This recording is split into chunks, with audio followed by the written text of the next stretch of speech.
This is brand new iPhone 16e, the budget killer iPhone.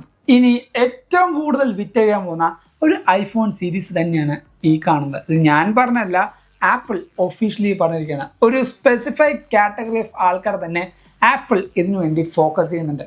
അത് എന്താണ്, എങ്ങനെയാണെന്ന് ഞാൻ എന്തായാലും ഈ ഒരു വീഡിയോയിൽ പറയാം. ഇതേപോലെ അപ് ടു ഡേറ്റ് ആയിട്ട് നിങ്ങൾക്ക് ആപ്പിൾ അപ്ഡേറ്റ്സും കല്ലറിഞ്ഞിട്ട് നമ്മുടെ ചാനൽ എന്തായാലും സബ്സ്ക്രൈബ് ചെയ്യുക. അതോടൊപ്പം ഈ ഒരു 16e എനിക്ക് റിവ്യൂവിനായിട്ട് തന്ന ഈ സ്റ്റോർ, എറണാകുളത്തുള്ള ഈ സ്റ്റോർ എന്ന് പറഞ്ഞ ഷോപ്പിനും ഒരു താങ്ക് യു ഉണ്ട്. നിങ്ങൾക്ക് ആപ്പിളിൻ്റെയും എന്ത് പ്രൊഡക്ട്സ് ആണെങ്കിലും എന്തായാലും അവരെ കോൺടാക്ട് ചെയ്യുക. നല്ലൊരു പ്രൈസിന് അവർ നിങ്ങൾക്ക് പ്രൊഡക്റ്റ് തരുന്നതാണ്. സോ അവരെ കോൺടാക്ട് ചെയ്യാനുള്ള ഫോൺ നമ്പറും ബാക്കി ഡീറ്റെയിൽസ് ഞാൻ തൊട്ട് താഴത്തെ ഡിസ്ക്രിപ്ഷനിൽ കൊടുത്തിട്ടുണ്ട്. എന്തായാലും ചെക്കൗട്ട് ചെയ്യുക. സോ ദിസ് ഇസ് യുവൻ സേവിയ. Welcome back to എവിക്ക.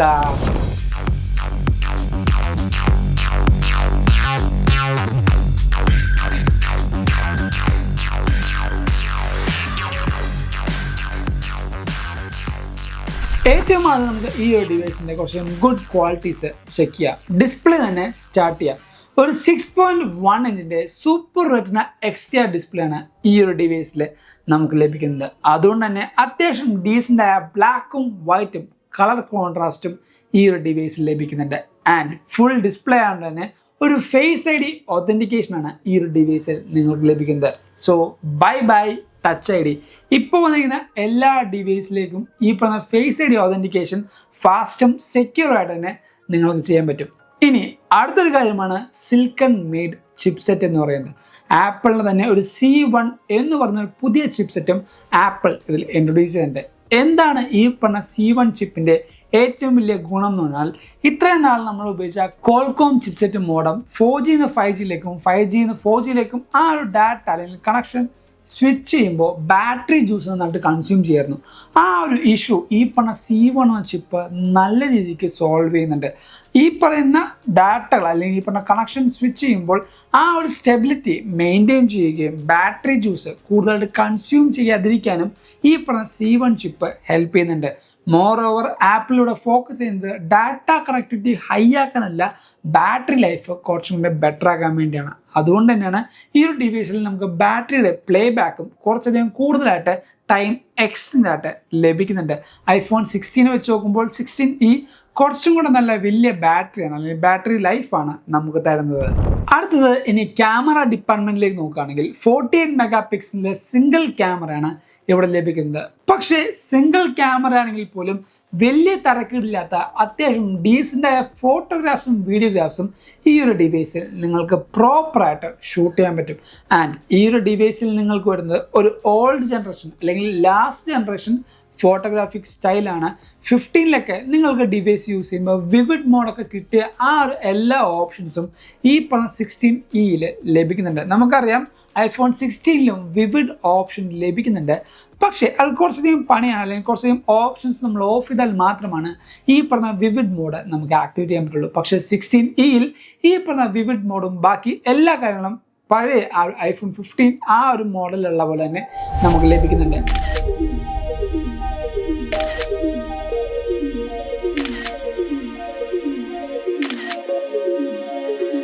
ഈ പറഞ്ഞ 2x ആണെങ്കിലും ക്രോപ്പിംഗ് സിസ്റ്റം ആണെങ്കിൽ പോലും നമുക്ക് ഡീസൻ്റ് ആയ ഒരു ക്രോപ്പിംഗ് ഫീച്ചേഴ്സും അതേപോലെ സൂമിങ്ങും ബാക്കി കാര്യങ്ങളും ഐഫോണിൻ്റെ ഈ ഒരു 16e ക്യാമറ ഡിപ്പാർട്ട്മെൻറ്റും ആപ്പിൾ നല്ല രീതിക്ക് ഡീസൻ്റ് ആയിട്ട് തന്നെയാണ് ചെയ്തിരിക്കുന്നത്.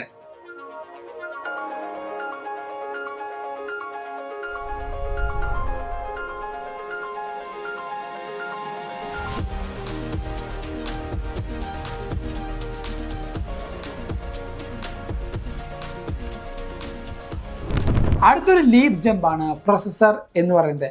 A18 ഒരു പുതിയ പ്രൊസസ്സറും ഈ പറയുന്ന ഐഫോൺ 16e ലഭിക്കുന്നുണ്ട്. ഈ ഒരു ഡിവൈസിൽ A18 ചിപ്സെറ്റ് കുറച്ചധികം ട്വീക്കിംഗ് അല്ലെങ്കിൽ കുറച്ചധികം ബിന്നിങ്ങും ആപ്പിൾ ചെയ്തിട്ടുണ്ട്. 4 കോർ ഓഫ് GPU ആണ് ഈ ഒരു വട്ടം ആപ്പിൾ ഈ ഒരു ഡിവൈസിൽ കൊടുത്തിരിക്കുന്നത്. പക്ഷേ ഞാൻ യൂസ് ചെയ്തിട്ട് എനിക്ക് വലിയ മാറ്റം ഈ പറഞ്ഞ 4 കോർ GPUവിൽ ഫീൽ ചെയ്തില്ല. എന്തുകൊണ്ടാണ് GPUവിൽ ഇത്രമാത്രം ചെറിയൊരു ബിന്നിങ് വരുത്തിയാലും നമുക്ക് ഫീൽ ചെയ്യാത്തത്? ഗ്രാഫിക് ഇൻറ്റൻസീവായ ഹെവി ടാസ്കുകൾ ചെയ്യുമ്പോൾ മാത്രമാണ് ആ ഒരു ലാഗ് നമുക്ക് ഫീൽ ചെയ്യുന്നത്. അല്ലാതെ വീഡിയോ ഈ പറഞ്ഞ റെൻഡർ ചെയ്യുമ്പോഴോ അല്ലെങ്കിൽ ഈ പറഞ്ഞ ചെറുതായിട്ട് ഗെയിം കളിക്കുമ്പോഴോ നമുക്ക് ഈ ഒരു കാര്യം ഫീൽ ചെയ്യില്ല. എവിടെയാണ് ഈ പറഞ്ഞ GPUവിൻ്റെ ഏറ്റവും വലിയ യൂസേജ്? ഫോട്ടോസ് നല്ല രീതിക്ക് ആ ഒരു സൈഡും ബൊക്കെയൊക്കെ ഫീൽ ചെയ്ത് എഡ്ജൊക്കെ കറക്റ്റായിട്ട് ഡിറ്റക്ട് ചെയ്യാൻ ഈ പറഞ്ഞ GPU നമ്മളെ ഹെൽപ്പ് ചെയ്യുന്നുണ്ട്. ആ ഒരു കാര്യം നമ്മുടെ 16E കുറച്ചധികം കോംപ്രമൈസ്ഡ് ആണെങ്കിലും അത്യാവശ്യം ഡീസൻ്റ് ആയ രീതിയിൽ തന്നെയാണ് ഈ പറഞ്ഞ പ്രോസസ്സിങ്ങും നമുക്ക് കിട്ടുന്നത്. ആപ്പിളിൻ്റെ A18 ആയതുകൊണ്ട് 8GB ഓഫ് റാം ഈ ഒരു ഡിവൈസിൽ ലഭിക്കുന്നുണ്ട്. ആപ്പിൾ ഇൻ്റലിജൻസ് എന്ന് പറയുന്ന ഗ്രൗണ്ട് ബ്രേക്കിംഗ് ആയ ഇൻ്റലിജൻസ് ഫീച്ചറും ഈ പറഞ്ഞ ഡിവൈസിൽ ലഭിക്കുന്നുണ്ട്. സോ ആ ഒരു ഡിപ്പാർട്ട്മെൻറ്റും ആപ്പിൾ നല്ല രീതിക്ക് തന്നെയാണ് ഇവിടെ ചെയ്തിരിക്കുന്നത്. ഇനി സേഫ്റ്റിയുടെ കാര്യം പറയുകയാണെങ്കിൽ ഇപ്പോൾ റിലീസ് ചെയ്യുന്ന എല്ലാ iPhone 16ലെയും ആ ഒരു സേഫ്റ്റി ഫീച്ചർ ഈ ഒരു ഡിവൈസിലും നിങ്ങൾക്ക് കിട്ടും. ഈ പറഞ്ഞ emergency via satellite, crash detection എന്നിങ്ങനെ എല്ലാ കാര്യങ്ങളും ഈ ഒരു ഡിവൈസിലും നിങ്ങൾക്ക് ലഭിക്കുന്നുണ്ട്. സേഫ്റ്റിയുടെ കാര്യത്തിൽ ഇപ്പോഴും ആപ്പിൾ യാതൊരു കോംപ്രമൈസും ഇവിടെയും കൊണ്ടുവന്നിട്ടില്ല. ഇനി ബട്ടൻ്റെയും അതേപോലെ പവറുകളുടെയും കാര്യങ്ങൾ നോക്കുകയാണെങ്കിൽ ഇവിടെ നമുക്കൊരു പുതിയ ബട്ടൺ ആപ്പിൾ ഇൻട്രൊഡ്യൂസ് ചെയ്യുന്നുണ്ട്. നമ്മുടെ ഒതൻറ്റിക് ആയിട്ടുള്ള റിംഗർ അലർട്ട് സ്വിച്ച് മാറ്റിക്കൊണ്ട് ആക്ഷൻ ബട്ടണാണ് കൊണ്ടുവന്നിരിക്കുന്നത്. ആക്ഷൻ ബട്ടൺ അത്ര വലിയ മോശമൊന്നുമല്ല. കുറേയധികം ഹെവി ടാസ്കുകൾ സിമ്പിൾ ക്ലിക്കിൽ നമുക്ക് ചെയ്യാൻ പറ്റും. യെസ്, അത് കറക്റ്റായൊരു കാര്യമാണ്. ആ ഒരു ഫങ്ഷനാലിറ്റിയും കൂടെ ഐഫോണിലേക്ക് ആപ്പിൾ കൊണ്ടുവന്നിട്ടുണ്ട്. ഈ ഒരു ഡിവൈസ് ആ ഒരു കാര്യത്തിൽ കുറച്ചും കൂടെ പൊട്ടൻഷ്യൽ അൺലോക്ക് ചെയ്യാൻ പറ്റും. ഇനി പവറിൻ്റെ കാര്യം പറയുമ്പോൾ USB-Cയിലാണ് നമുക്ക് ഈ ഒരു ഡിവൈസ് വരുന്നത്. അതുകൊണ്ട് തന്നെ USB-C ഒരു യൂണിവേഴ്സൽ അഡാപ്റ്റർ ആയതുകൊണ്ട് തന്നെ ഏത് ഡിവൈസിലും നിങ്ങൾക്ക് ഇനി മുതൽ ഈ പറഞ്ഞ ഡിവൈസ് ചാർജ് കുത്താനായിട്ട് യൂസ് ചെയ്യാം. മാക് ആയിക്കോട്ടെ, ഐപാഡ് ആയിക്കോട്ടെ, വേറെ ഏതെങ്കിലും ഐഫോൺ ആയിക്കോട്ടെ, ഈ പറഞ്ഞ USB-C ആയതുകൊണ്ട് തന്നെ ഈസി ആയിട്ട് ഒരു സിംഗിൾ വയറിൽ തന്നെ എല്ലാ കാര്യങ്ങളും നിങ്ങൾക്ക് യൂസ് ചെയ്യാനും അതേപോലെ പവർ ചെയ്യാനും പറ്റുന്നതാണ്. ഇനി നമ്മുടെ iPhone 16e ബാഡ് സൈഡ് നോക്കാം. ഞാൻ ആദ്യം തന്നെ ക്യാമറ ഡിപ്പാർട്ട്മെൻറ്റിൽ നിന്ന് സ്റ്റാർട്ട് ചെയ്യാം. ഞാൻ നേരത്തെ പറഞ്ഞു 48 മെഗാ പിക്സൽ സിംഗിൾ ക്യാമറയാണ്, ഡീസൻ്റ് ആയ ഫോട്ടോഗ്രാഫി കിട്ടും, നല്ലൊരു വീഡിയോഗ്രാഫി കിട്ടും. ഇതെല്ലാം ശരിയാണ്. പക്ഷേ ആപ്പിൾ എടുത്ത് മാറ്റിയ കുറച്ചധികം ഫീച്ചേഴ്സാണ് ഞാൻ പറയാൻ പോകുന്നത്. ഒന്ന്, നമുക്ക് അൾട്രാ വൈഡിൻ്റെ ഒരു ഓപ്ഷൻ ലഭിക്കില്ല. അതായത് 0.5x ഒരു ഓപ്ഷൻ നമുക്കിവിടെ ലഭിക്കില്ല. അതോടൊപ്പം തന്നെ നിങ്ങൾക്ക് സിനിമാറ്റിക് മോഡ് എന്ന ഓപ്ഷൻ ലഭിക്കില്ല. ക്യാമറ മോഡിൽ നിങ്ങൾക്ക് ആക്ഷൻ മോഡ് എന്നുള്ള ഓപ്ഷൻ ലഭിക്കില്ല. ഈ പറഞ്ഞ 3 മോഡ് ഒഴിച്ച് നിങ്ങൾക്ക് ഈ പറഞ്ഞ ലാസ്റ്റ് ജനറേഷൻ ഓഫ് ഫോട്ടോഗ്രാഫിക് സ്റ്റൈലാണ് ലഭിക്കുന്നത്. സോ അങ്ങനത്തെ കുറച്ചധികം കാര്യങ്ങൾ അല്ലെങ്കിൽ അങ്ങനത്തെ കുറച്ച് ഫങ്ഷണാലിറ്റീസ് ആപ്പിൾ എടുത്ത് മാറ്റിയിട്ടുണ്ട്. അതോടൊപ്പം കളർ ഓപ്ഷൻസ് വരുമ്പോൾ നിങ്ങൾക്ക് രണ്ട് കളർ ഓപ്ഷൻസ് മാത്രമാണ് ലഭിക്കുന്നത്. ഒന്നെങ്കിൽ വൈറ്റ് അല്ലെങ്കിൽ ബ്ലാക്ക്.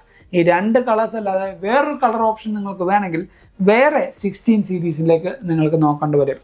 ഇനി പവറിൻ്റെ കാര്യം പറയുമ്പോൾ ഐഫോണിലെ ഒരു ഫണ്ടമെൻ്റലായുള്ള ഒരു ഓപ്ഷനായിരുന്നു, അല്ലെങ്കിൽ ഏറ്റവും കൂടുതൽ ആൾക്കാർക്ക് ഇഷ്ടമുള്ള ഒരു ഓപ്ഷനിൽ ഒന്നായിരുന്നു മാക്സേഫ് എന്ന് പറയുന്നത്. പക്ഷേ ഈ ഒരു ഡിവൈസിലേക്ക് വരുമ്പോൾ മാക്സേഫിൻ്റെ സപ്പോർട്ട് ലഭിക്കുന്നില്ല.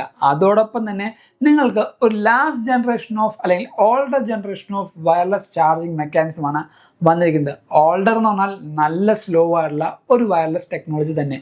ഏകദേശം 7 വാട്ടിൻ്റെ ഒരു പവർ ആയിരിക്കും ഈ ഒരു ഡിവൈസിൽ നിങ്ങൾക്ക് വയർലെസ് ചാർജിങ് വഴി കൊടുക്കാൻ പറ്റുക. അത്യാവശ്യം നല്ല രീതിക്ക് സ്ലോ തന്നെയാണ്. ആൻഡ് ഈ പറഞ്ഞ മാക്സേഫ് ഇല്ലെങ്കിൽ എന്താണ് പ്രശ്നം? നമുക്ക് വലിയൊരു പ്രശ്നം പറയാൻ ഇവിടെ ഇല്ല. പക്ഷേ ഈ പറഞ്ഞ ഫങ്ഷണാലിറ്റീസ് കുറേ കുറഞ്ഞു പോകും. മാക്സേഫിൻ്റെ വാളറ്റ്, മാക്സേഫിൻ്റെ കേസ്, മാക്സേഫിൻ്റെ പവർ ബാങ്ക് എന്നീ പറഞ്ഞ കുറേ കാര്യങ്ങൾ നമ്മൾക്ക് കുറഞ്ഞു പോകും. അതേപോലെ മാക്സേഫ് യൂസ് ചെയ്തുകൊണ്ട് കുറേയധികം കൂട്ടുകാർ ഈ പറഞ്ഞ ഡിവൈസ് ഒരു സ്റ്റാൻഡ് ബൈ മോഡായിട്ട് യൂസ് ചെയ്യാറുണ്ട്. ആ ഒരു ഓപ്ഷൻ നമുക്ക് ഇതിൽ നിന്ന് മാറിപ്പോകുന്നുണ്ട്. നിങ്ങൾക്ക് ഈ പറഞ്ഞ കുറേയധികം കേസുകൾ വാങ്ങിച്ചിട്ട് മാക്സേഫിൻ്റെ ഫങ്ഷണാലിറ്റീസ് റീഗെയിൻ ചെയ്യാൻ പറ്റും. ഞാൻ ആദ്യമേ പറഞ്ഞ കാര്യമാണ്, ആപ്പിൾ ഇത് ഫോക്കസ് ചെയ്യുന്നത് കുറച്ചധികം സർട്ടൻ ഗ്രൂപ്പ് ഓഫ് ആൾക്കാർ തന്നെയാണ്. അതിൽ ഏതൊക്കെയാണ് അല്ലെങ്കിൽ എന്തൊക്കെയാണ് ആപ്പിൾ ഫോക്കസ് ചെയ്യുന്നത് വെച്ചാൽ, ഒന്ന് iPhone 11, അതേപോലെ തന്നെ iPhone SE series, iPhone 10 or older ഡിവൈസുകൾ യൂസ് ചെയ്യുന്ന കുറേയധികം കൂട്ടുകാർ ഇപ്പോഴും ഈ പറഞ്ഞ ഇന്ത്യയിൽ ഉൾപ്പെടെ ഉണ്ട്.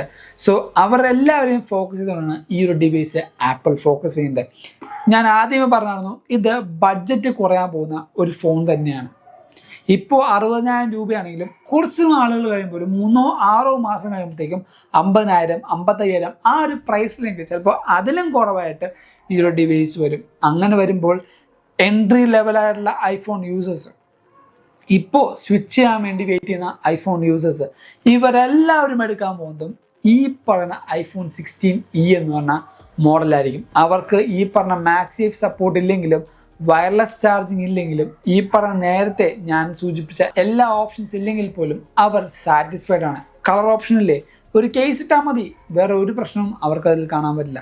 അതോടൊപ്പം തന്നെ നിങ്ങൾക്ക് എല്ലാ ഫീച്ചേഴ്സും ഇപ്പോൾ റിലീസായിരിക്കുന്ന എല്ലാ മേജർ ഫണ്ടമെൻ്റൽ ഫീച്ചേഴ്സും ഈ ഒരു ഡിവൈസിൽ കിട്ടും. A18 ചിപ്പ്, ആപ്പിൾ ഇൻ്റലിജൻസ്, അതോടൊപ്പം തന്നെ നിങ്ങൾക്ക് അത്യാവശ്യം നല്ല രീതിയിലുള്ള ഫാസ്റ്റ് ആയിട്ടുള്ള പ്രൊസസ്സർ, ഈ എല്ലാ കാര്യങ്ങളും കിട്ടുന്നുണ്ടെങ്കിൽ നിങ്ങൾക്ക് ആപ്പിളിൻ്റെ ഏറ്റവും നല്ല എക്കണോമിക്കലും അതേപോലെ ഫങ്ഷണാലിറ്റിയുമുള്ള ഒരു ഡിവൈസ് ലഭിക്കും. സോ വേറെ എന്ത് നോക്കാനാ, ഈ ഒരു കാറ്റഗറി ഓഫ് ആൾക്കാരെ തന്നെയാണ് ആപ്പിൾ ഫോക്കസ് ചെയ്യുന്നത്. സെയിൽസുകളും അതേപോലെ കുറച്ചധികം സീസണൽ ഓപ്ഷൻസും ആപ്പിളിന് വരുമ്പോൾ അല്ലെങ്കിൽ ഈ പറഞ്ഞ ഡിവൈസിന് വരുമ്പോൾ വിറ്റഴിയാൻ പോകുന്ന ഒരു ഡിവൈസ് iPhone 16e. അതിലൊരു യാതൊരു ഡൗട്ടും ഇല്ല.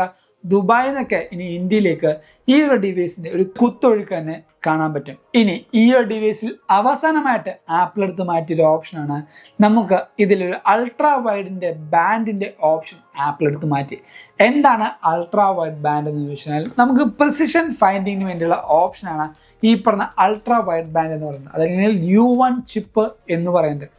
ഐഫോണിൻ്റെ ഈ പറഞ്ഞ അല്ലെങ്കിൽ ഐഫോണായിട്ട് യൂസ് ചെയ്യുന്ന എയർ ടാഗുകൾ, എയർപോർട്ട്സോ പോയ ആ ഒരു സെയിം പ്രിസിഷൻ ലൊക്കേഷനിലേക്ക് എത്തിക്കുന്ന ഓപ്ഷനാണ് അൾട്രാ വൈഡ് ബാൻഡ് നിങ്ങൾക്കായിട്ട് ചേരുന്നത്. ഈ പറഞ്ഞ ഓപ്ഷൻസ് ഒന്നുമില്ലെങ്കിലും ഐഫോൺ എടുക്കാൻ വേണ്ടി കാത്തിരിക്കുന്ന കൂട്ടുകാരും ആൻഡ്രോയിഡിൽ നിന്ന് ഐഫോണിലേക്ക് മാറാവുന്ന കൂട്ടുകാർക്കും iPhone 16e എന്ന് പറഞ്ഞാൽ മാസീവായ ഒരു ജമ്പ് തന്നെയാണ്. സോ ഞാൻ നേരത്തെ പറഞ്ഞ പോലെ ഇപ്പോഴായിരിക്കില്ല ഇതിൻ്റെ ഒരു ഹിറ്റ് വരാൻ പോകുന്നത്. ഒരു 2025 അവസാനവും 2026 കത്തിക്കയറാൻ പോകുന്നത്. യൂറോപ്പിലും എല്ലാ രാജ്യത്തും ഏറ്റവും കൂടുതൽ വിറ്റഴിയാൻ പോകുന്നതും ഈ ഒരു സിംഗിൾ ക്യാമറ ഡിവൈസ് തന്നെയായിരിക്കും. സോ ഈ ഒരു വീഡിയോയിൽ കുറേയധികം പുതിയ കാര്യങ്ങളും അതേപോലെ iPhone 16ൻ്റെ ഒരു കംപ്ലീറ്റ് റിവ്യൂവും മനസ്സിലായി, ഇഷ്ടപ്പെട്ടു എന്ന് വിശ്വസിക്കുന്നു. അതുകൊണ്ട് ഈ വീഡിയോ ഇപ്പോൾ ലൈക്ക് ചെയ്യുക.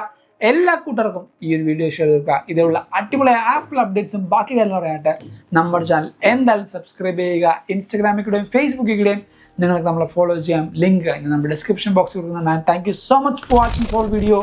This is your Bin Xavier signing from എവിക്ക.